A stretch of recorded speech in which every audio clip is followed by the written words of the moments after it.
Yan po yung Alpha Mart.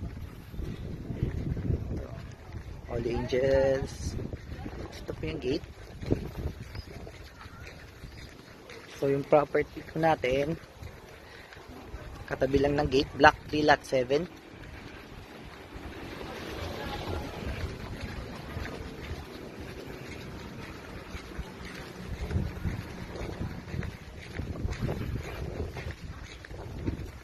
So ayan po yung bakanting lote yan.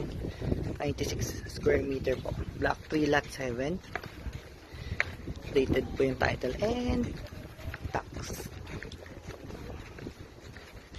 Meron din po yung familiar. So ito po siya. Naka-parking lang na kotse. Ayun siya. 96 SQN po.